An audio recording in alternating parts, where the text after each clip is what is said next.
Hi everyone. Good morning. Today we're presenting our transactive communities use case. This is use case 4.1.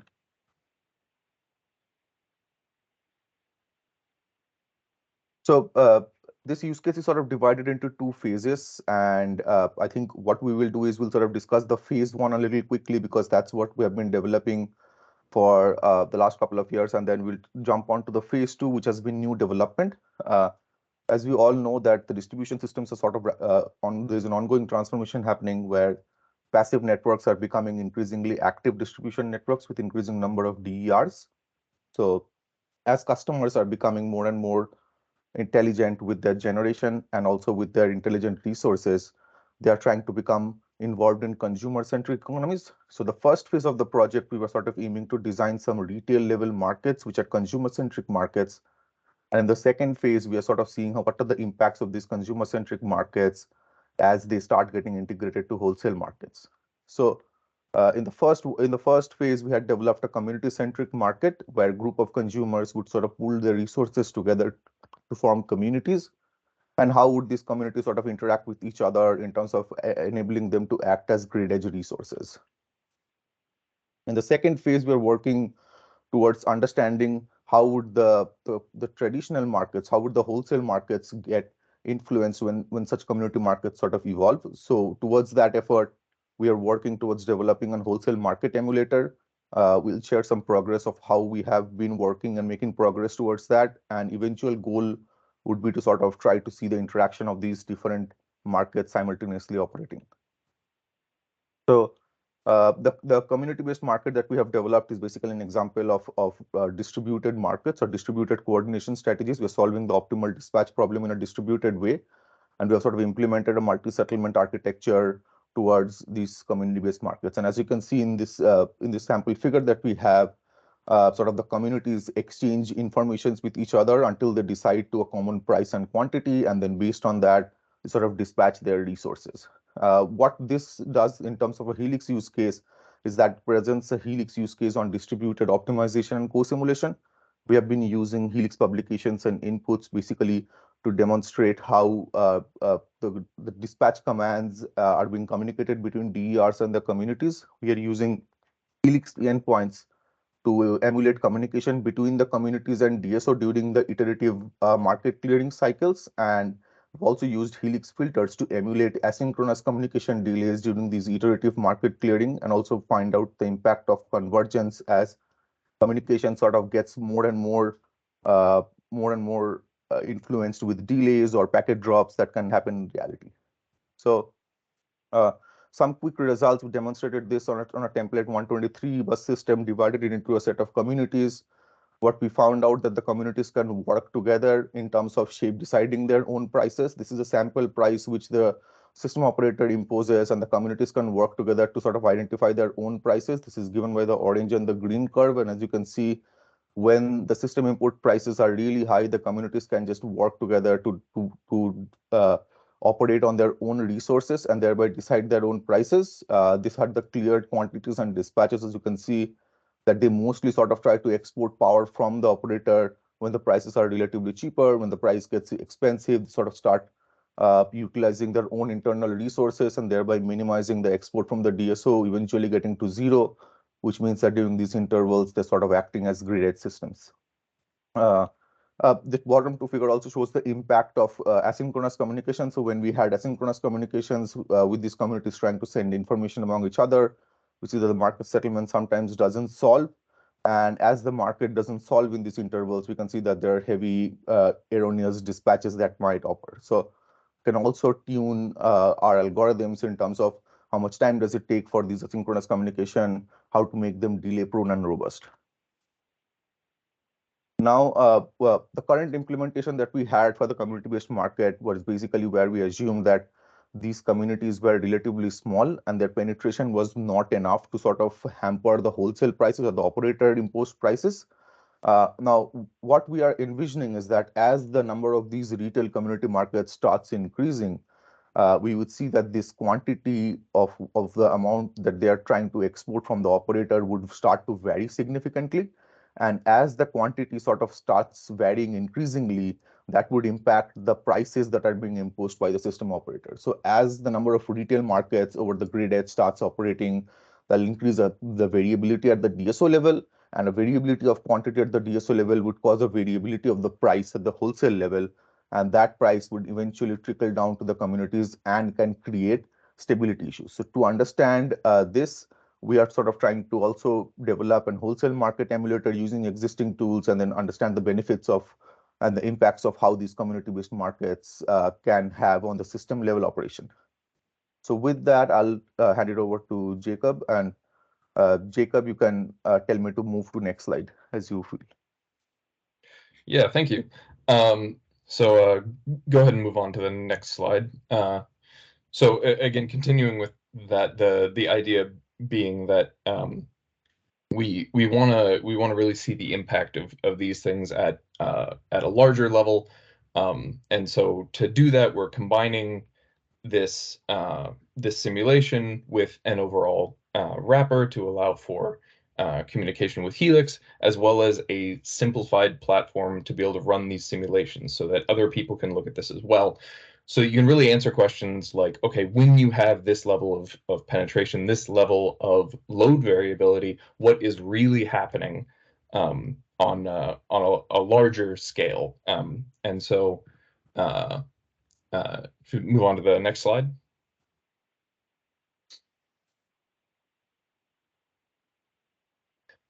So here you can see just sort of the general setup of this wrapper to improve that interface for other people. The first three blocks here you're seeing is the breakdown of the wrapper, so the functions available to the end user. This allows the end user to sort of pick and choose exactly which pieces they want.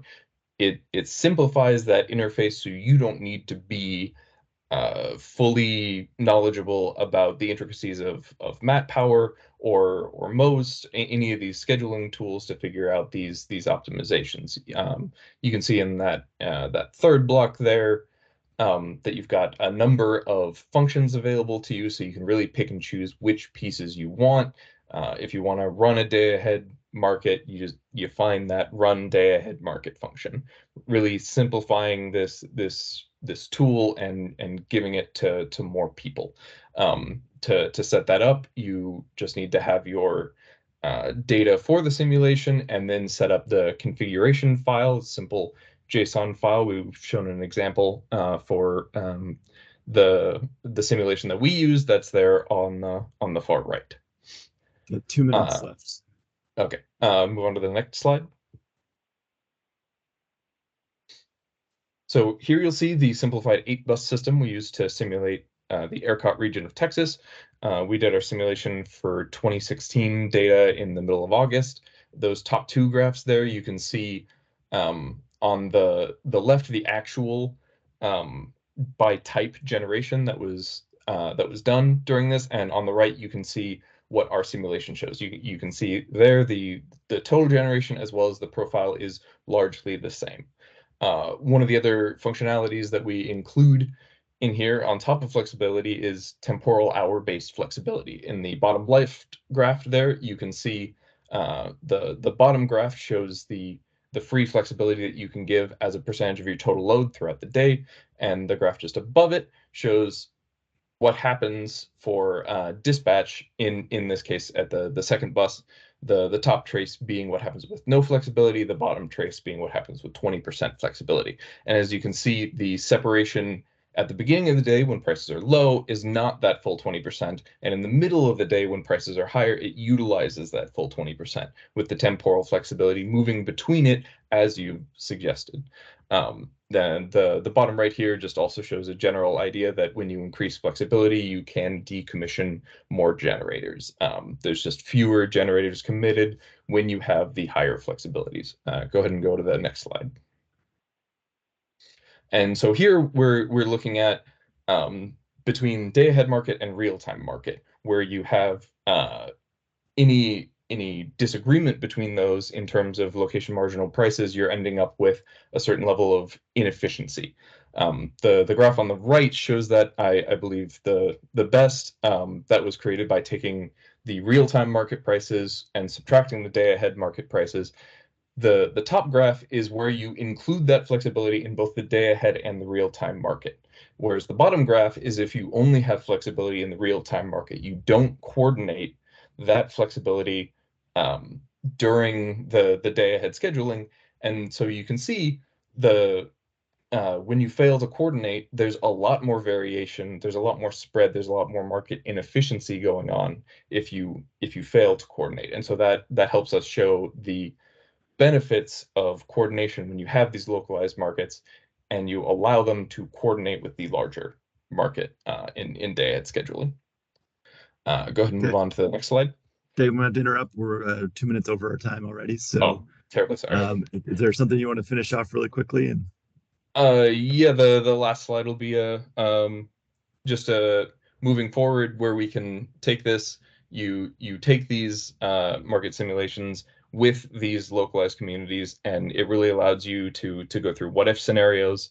How can we fix these inefficiencies? How can we deal with the challenges that these present? You can take the simulation. You can do things like add storage, add new generators, add new transmission, see if that fixes the problem. And so this ends up being a really powerful tool for a lot of what if questions.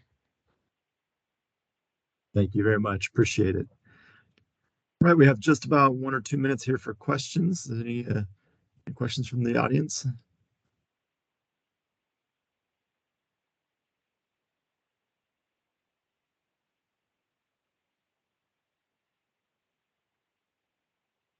So maybe just a question for me, Jacob, when you are able to put these into I'll call it a library format and put all these things together, did that actually make the use a lot easier and were you able to accomplish more with it? Or is that something that was just nice to do while you were doing it?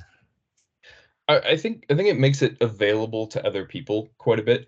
At least for my experience coming in fresh to this whole system, it took quite a bit of time to go from unaware of exactly how to use the intricacies of Matt Power to being able to comfortably use it. And so I think especially with the way we've set it up as modules, it really allows someone who say isn't necessarily familiar with Matt Power and most to use this powerful tool without a lot of time spent getting familiar with it, all the intricacies, all the little quirks of it, and it really allows you to just hit the ground running and use these powerful simulators.